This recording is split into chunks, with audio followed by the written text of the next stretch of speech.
Today we begin with a truly remarkable man whose name turned into a language, Sigmund Freud. You do not need to be a clinician to speak it. You can live far from any academy and still say without thinking, Freudian slip, ego, or repression, the way one says gravity without studying Newton.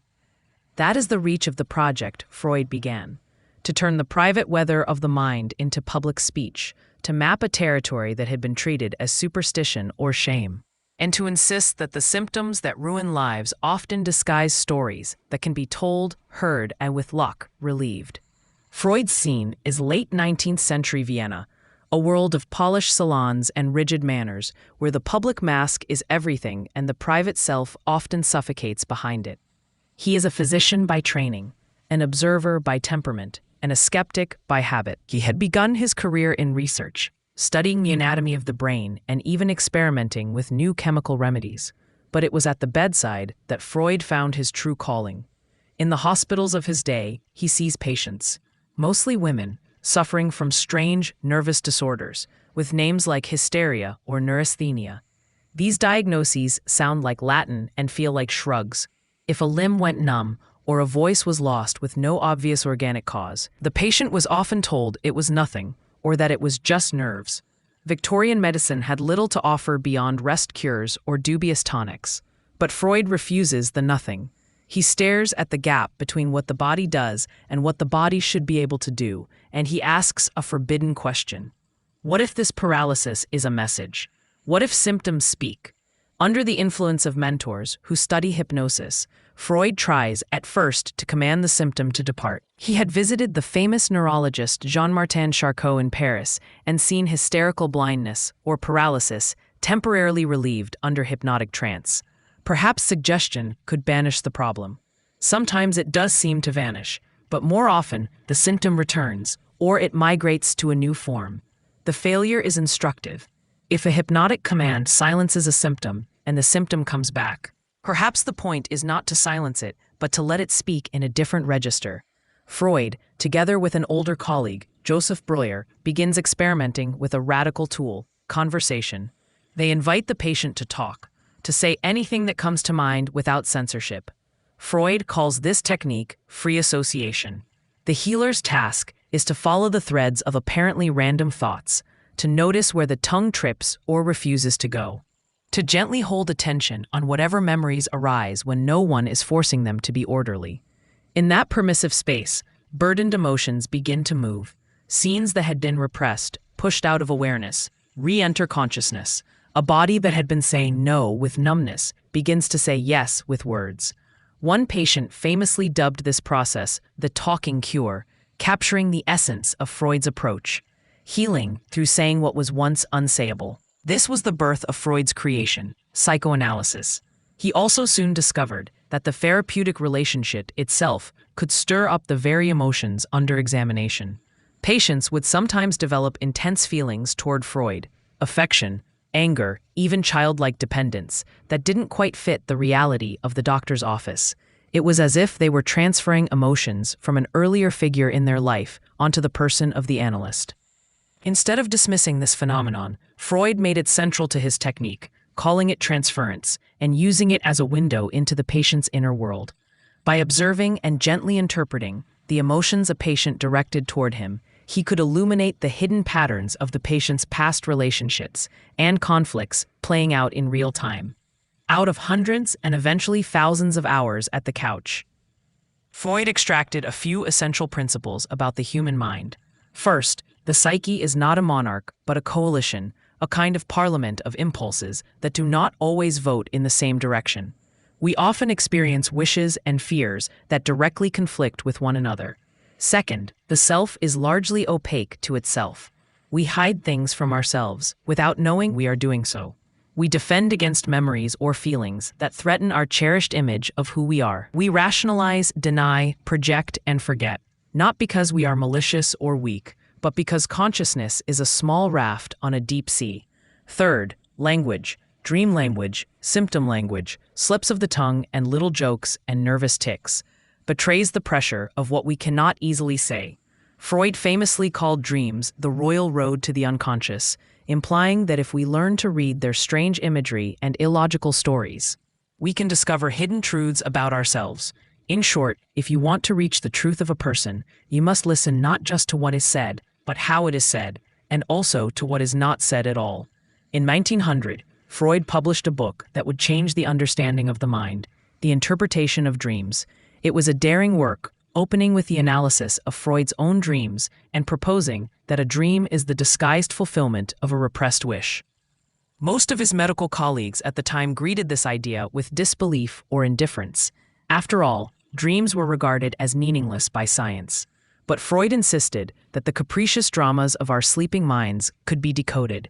He described how dreams have two levels: the manifest content, the bizarre narrative or images we remember upon waking, and the latent content, the hidden meaning, often tied to an unconscious wish or conflict. To get from the manifest to the latent content, the mind employs dream work processes like condensation, combining multiple ideas or people into a single symbol, and displacement, shifting emotional emphasis from an important idea to a safer one.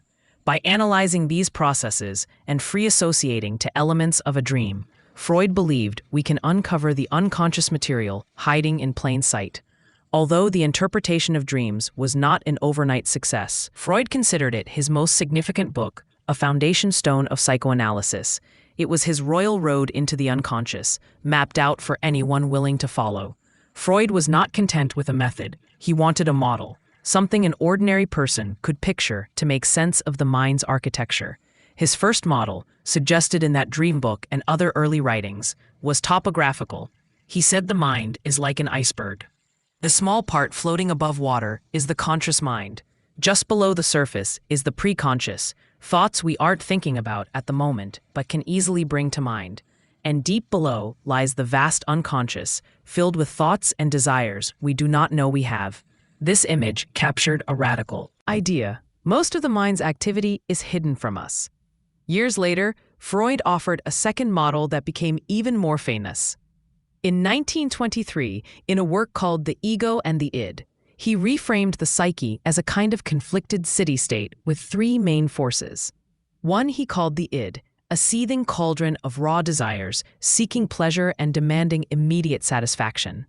Another he called the superego, essentially an internalized set of rules, prohibitions, and ideals, the stern voice of conscience and social norms, largely inherited from parents and culture, standing in strict judgment. And trying to negotiate between these two was the ego, our conscious self, the planner and mediator that must deal with reality, attempting to satisfy the id's demands in socially acceptable ways while also heeding the superego's moral constraints. In this structural model, the mind becomes a battlefield or a negotiated treaty between desire and duty, between impulse and restraint. The metaphor has its limits, but it gives shape to the struggles a person might feel when, for example, the heart wants what the rules forbid, or when one's guilt and ideals choke off one's basic needs.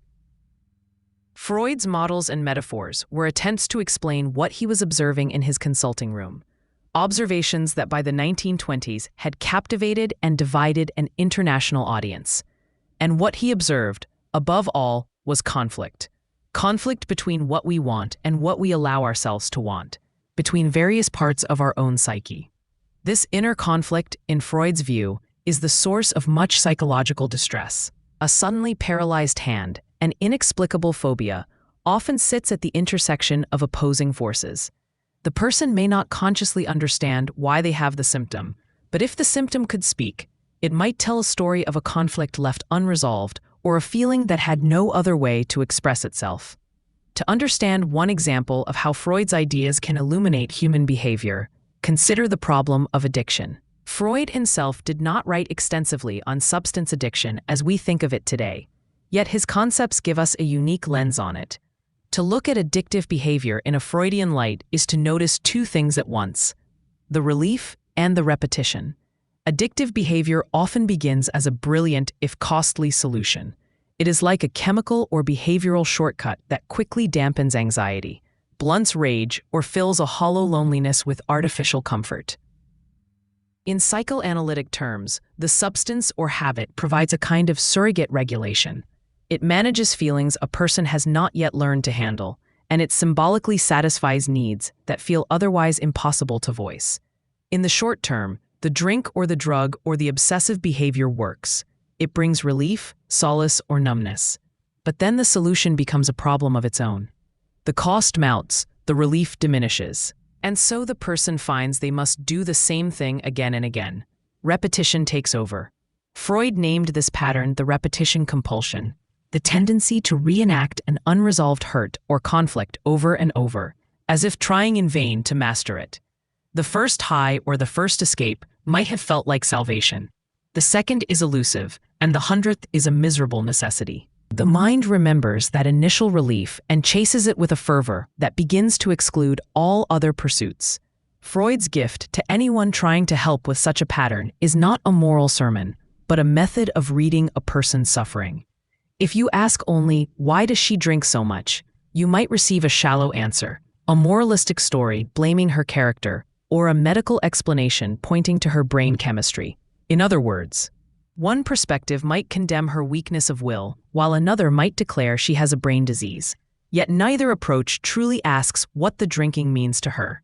If you follow Freud and instead ask, "What problem is this behavior trying to solve?" you open a very different door. Indeed, this shift in questioning forms the basis of much of modern psychotherapy. Instead of merely judging or trying to stamp out the behavior, the goal becomes to understand the need or pain that lies beneath it. Only by seeing what role the addiction is playing in a person's emotional life can one begin to help them find better ways to meet those needs. So you might gently inquire, what feelings become bearable after the second glass of wine? Which memories go quiet when you reach for those pills? What inner void or tension swells up right before you feel the urge to place another bet or click refresh again? The answers, if they come, are often painful and deeply personal. For one person, alcohol might silence a lifelong fear of abandonment. For another, a drug might anesthetize the rage that would otherwise explode at the people he most loves. For a third, a compulsive habit like gambling or scrolling on the phone might, for a moment, turn a loud inner critic into a tolerable whisper. Remove the substance or compulsion without addressing these underlying stories, and you remove the person's one makeshift tool for managing their pain. That is why simple exhortations to just stop, or shaming someone for their habit, often fail, and why sheer willpower, white-knuckling through craving, often burns out. The work, instead, is to gradually make the buried story behind the addiction speakable, and to help the person discover new tools and supports, so they no longer need to rely on the destructive one. Freud's own life offers a cautionary tale without hypocrisy. He was a brilliant healer, yet he was not immune to the lures he described. Early in his career, Freud fell under the spell of what he believed was a miracle cure: cocaine. In the 1880s, as a young neurologist, he experimented with cocaine on himself and sang its praises in medical papers as a stimulant and an antidote for depression and even morphine addiction. He published an enthusiastic article on coca in 1884, convinced that he had found a panacea. He urged his friends and even his fiancée to try it. Famously, he recommended cocaine to a close friend to help wean the friend off morphine. Instead, the friend developed a severe cocaine addiction and later died as a result. It was a tragic lesson. Freud eventually recognized the danger of the drug and stopped promoting it as a cure. But he himself continued to use cocaine in small doses for some years into the 1890s to lift his own mood and energy when he felt it flagging. Even the father of psychoanalysis was not immune to the lure of a quick chemical fix for emotional pain. He also smoked cigars incessantly, as if they were air, long after he knew what they were doing to his body. Freud openly called his cigar habit an addiction, and indeed it was. He reportedly smoked 20 or more cigars a day. In middle age, he began to suffer the consequences. In 1923, he was diagnosed with cancer of the jaw, likely a direct result of decades of heavy smoking. Over the next 16 years, Freud underwent 30-plus surgeries and painful treatments, eventually losing a large part of his jaw. He endured disfigurement and constant discomfort, yet he kept working and writing through it all. And he kept smoking, unable or unwilling, to ever fully give up the habit that soothed him. It is tempting to make a simple moral of this. Even the doctor could not cure himself. But the more important lesson is the limits of insight alone.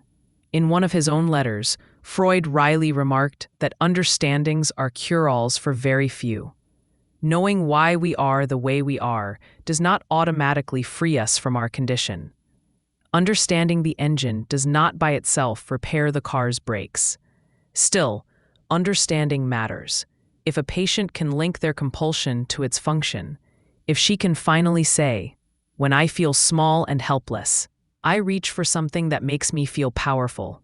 When I feel empty, I reach for something that pretends to fill me," then she has won the first honest inch of freedom from a behavior that thrives in secrecy and confusion. Freud is often caricatured as the man who reduced everything to sex. This is a misunderstanding. True, he placed sexual desire at the center of human motivation, but he used sexual in a very broad sense. He enlarged the concept until it included a whole range of human strivings for pleasure, comfort, connection, and continuity, extending even to childhood attachments and rivalries, the kernel of what he famously dubbed the Oedipus complex. Equally important, he insisted that a person is a historical creature. We do not get to be born anew each day. Our past persists within us, in our habits and postures, in our dread and our hope, in the unspoken rules we inherited from rooms we barely remember. Many of our conflicts and compulsions live at that junction of history and habit. A child grows up learning to manage a parent's volatility by staying very quiet and very good, and decades later cannot sleep without a sedative because her nervous system never learned what safety feels like. A teenager discovers that achievement earns him affection and approval, and later cannot stop working, even dosing himself with stimulants to keep going, because rest makes him feel worthless. A girl is taught early that anger is ugly and unacceptable, and years later she never expresses anger, but she might drink at night to soften the sharp edges of resentment she cannot voice. On the surface, these behaviors look like personal failings or purely physical problems, bad habits, weak will, chemical hooks, but underneath, each is speaking a symbolic language of survival. Each addictive or compulsive act is a coded attempt to provide something essential, safety, approval, release, that was missing or forbidden in the past. If you keep Freud's fundamental insights in mind, then helping someone in psychological pain becomes less about issuing orders or quick fixes, and more about careful, compassionate investigation. The process of therapy becomes less punitive and more precise. You help the person identify the emotional function of their symptom or behavior, what it is doing for them. You help them find words for the states of fear, shame, or loneliness that precede it. You widen their repertoire of tolerable feelings so that not every inner twinge automatically triggers the old response. Make room for grief, because grief often hides inside the loop of a destructive habit. Grief for what was lost, or what was never had, or what can no longer be. You help them renegotiate guilt, because a harsh inner critic, a punitive superego, in Freudian terms, will always sabotage recovery by insisting that relief is a crime and that suffering is the only virtue. And you practice at length the art of waiting between urge and action, teaching the mind and body that an impulse is not a command, allowing the nervous system to settle into a different rhythm. None of this necessarily requires a couch and a paneled office, as Freud's sessions once did. It requires instead the basic stance Freud embodied, a deep respect for symptoms as messages, a belief that much of our conflict is internal and not simply a failure of will, and a conviction that the past is stubborn but not absolute. Change is difficult, but not impossible, because once an experience is brought into the light of awareness, talked about openly and understood, it loses some of its power to control us. Freud was also a realist, some would say a pessimist, about civilization at large. In some of his later work, such as Civilization and Its Discontents, he suggested that living together in society forces each of us to pay a cultural tax.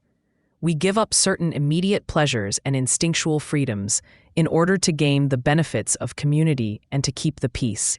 But the suppression of our instincts comes at a cost. The tax breeds resentment, an undercurrent of discontent, and that suppressed resentment is always seeking a way out, a discharge. Some of that energy finds creative outlets, transformed into art, humor, or innovation, what Freud called sublimation. But some of it inevitably turns destructive, either directed outward as aggression or inward as suffering. In this light, an addiction or compulsion can be understood as a private rebellion that unfortunately ends up hurting the rebel most of all. It is a revolt against constraint, a way of saying, I will feel good on my own terms, consequences be damned. But that revolt ends up chaining the person to a narrower and narrower circle of life. Treating such a pattern only as a sin to be punished misses this deeper structure. Treating it only as a medical disease misses the human meanings the person has woven into it. Freud invites us to see even the most baffling or self-defeating behavior as a clue, a cipher to be decoded, rather than just an error to eliminate. It is entirely possible to reject half of Freud's specific theories and yet keep the stance that made them powerful. You can disagree with some of his ideas about dreams or sexuality or the details of childhood complexes, and still hold on to his fundamental approach, the idea that human beings are more than their outward behavior, that our symptoms and idiosyncrasies often have hidden reasons, that speaking aloud can loosen the knots in the psyche that punishment only tightens, and that memory, even painful memory, is not a prison if it can be acknowledged and shared. We can carry forward, too, the profound humility that Freud's work implies about helping others. The sense that in each patient lies a unique complexity that neither the helper nor the helped can fully map or master. Psychoanalysis, at its best, refuses to simplify people. It says, the symptom is the surface of a depth. Let's go down there, together, carefully, and see what's underneath. There's one further Freudian thread worth tugging in our age of engineered distractions. Freud studied the intimate theater of the mind with 19th century tools: a quiet room, two people talking, a journal of dreams. But we now live amid 21st century amplifiers, devices and platforms that weaponize the repetition compulsion by design. Think of the endless scroll of a social media feed that never reaches a natural stopping point, keeping us constantly chasing the next hit of novelty or validation. That scrolling feed is like a synthetic transference object, offering the illusion of limitless soothing and connection while actually extracting our attention as profit. And consider the algorithms that predict when you will be most tempted to engage and nudge you at just that moment. They function like invisible superegos, pressuring behavior by rewarding compliance and punishing defiance with the anxiety of missing out. If Freud were here today, he would not simply moralize about our screen addictions or scold us for lack of self-control. He would ask, as always, what problem the behavior solves, what longing or fear is being momentarily eased by that late-night binge online, and how have our modern merchants of attention cleverly exploited it. He would remind us that the dignity of a person lies not in never having unhealthy urges, but in being able to understand and choose. And he would surely say that the voice which heals is not a shout or a lecture, but a conversation, a space where someone can name their hunger without immediately being judged for it, and thus start to find better nourishment. Freud never promised an easy cure for the human condition, but he offered a direction, a method, and a kind of hope. He taught us to listen deeply, to interpret generously, and to give voice to the hurts that lie beneath the surface of behavior. In his view, genuine understanding, truly illuminating the hidden story, is the first step on the path to freedom. So we end where Freud often began, in a quiet room, two chairs, or perhaps a couch and a chair, and a hard truth that becomes a little more bearable because it is spoken and heard, the psychoanalytic wager. Then and now is that insight, honesty, and compassion can transform suffering. It is not a quick fix, not a cure-all, but in a world addicted to quick fixes, it remains a profound alternative. With all our pharmacology and data and brain science, Freud's wager is still worth taking seriously. that by exploring and owning our inner life, our desires, our fears, our memories, we can, bit by bit, enlarge the scope of our freedom. And indeed, each time a modern therapist offers someone that quiet, safe space to speak and be heard, or each time we ourselves pause to wonder what hidden story might lie behind a feeling, a habit, or a slip of the tongue, we are echoing Freud's legacy, carrying forward his faith that understanding brings relief.